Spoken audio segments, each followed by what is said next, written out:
சற்று முன் கிடைக்கப்பெற்ற மிக மிக முக்கியமான செய்தி ஒன்று வெளியாகியிருக்கு. அதாவது லஞ்ச ஒழிப்பு துறையால் கைது செய்யப்பட்ட எடப்பாடி, மகிழ்ச்சியில் ஸ்டாலின். அதிமுக ஆட்சியின் போது நெடுஞ்சாலைத்துறை ஒப்பந்தத்தில் முறைகேடு நடந்ததா புகார் எழுந்த நிலையில் தற்போது இது தொடர்பாக எடப்பாடி பழனிசாமியின் நெருக்கமானவர்கள் மற்றும் எஸ்பி வேலுமணி தொடர்புடைய நிறுவனங்கள் மீது லஞ்ச ஒழிப்புத்துறை வழக்கு பதிவு செய்து விசாரணையை தொடங்கியிருக்கு. மேலும் நெடுஞ்சாலைத்துறை அதிகாரிகள் ஊழல் தொடர்பான சில முக்கிய ஆவணங்கள் கிடைத்திருப்பதாகவும் லஞ்ச ஒழிப்புத்துறை தரப்பு தெரிவிச்சிருக்கு. கடந்த 2019ஆம் ஆண்டு அதிமுக ஆட்சியின் போது சட்டசபையில் நெடுஞ்சாலைத்துறை தொடர்பாக ஒரு அறிவிப்பு வெளியிடப்பட்டது. அதில் 2000 கோடி செலவில் நெடுஞ்சாலை பணிகள் மேற்கொள்ள ஒப்பந்தம் செய்யப்படும் என சொல்லப்பட்டிருந்தது. இதன் அடிப்படையில் கோவை, தஞ்சை, ஒக்கடம் உள்ளிட்ட பகுதிகளில் சாலை பராமரிப்பு பணிகள் மேற்கொள்ளப்பட்டது. சாலைகளை சீரமைப்பது உள்ளிட்ட பணிகளுக்கு சுமார் 2000 கோடி செலவில் ஒப்பந்த பணிகளானது அறிவிக்கப்பட்டு இருந்தது.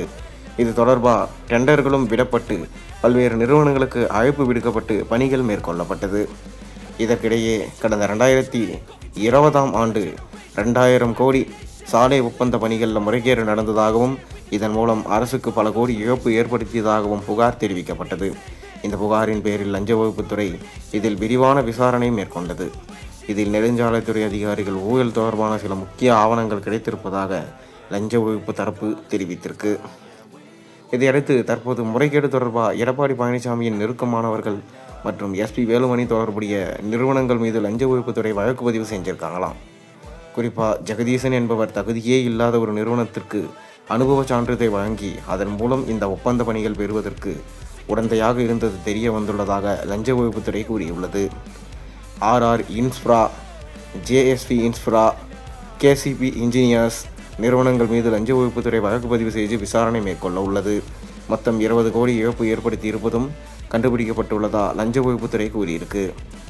RR இன்ஃப்ரா 1.65 கோடியும், JSP நிறுவனம் 8.5 கோடியும் இழப்பு ஏற்படுத்தியுள்ளதாக கூறப்படுது. இது தொடர்பாக லஞ்ச ஒழிப்புத்துறை விரிவான விசாரணை நடத்தி அறிக்கை தாக்கல் செய்ய உள்ளதாகவும் தகவல்கள் வெளியாயிருக்கு.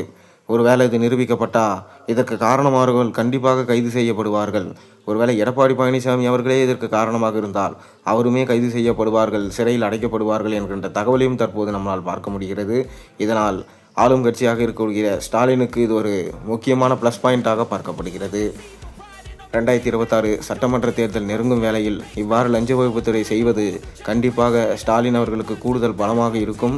மேலும் இந்த விஷயத்தில் அவரது பங்கில் எவ்வாறு எடப்பாடி பழனிசாமி அவர்களை சிறையில் செல்ல வைப்பது என்பதை குறித்து அவர் ஆலோசனை செய்வார், அதையும் நம்மால் பார்க்க முடிகிறது. மக்கள் தான் இதற்கு முடிவெடுக்க வேண்டும். இந்த முறை 2026இல் யார் ஆட்சி அமைப்பார்கள் என்பதை உங்கள் கமெண்ட் வாயிலாக நீங்கள் தெரிவியுங்கள்.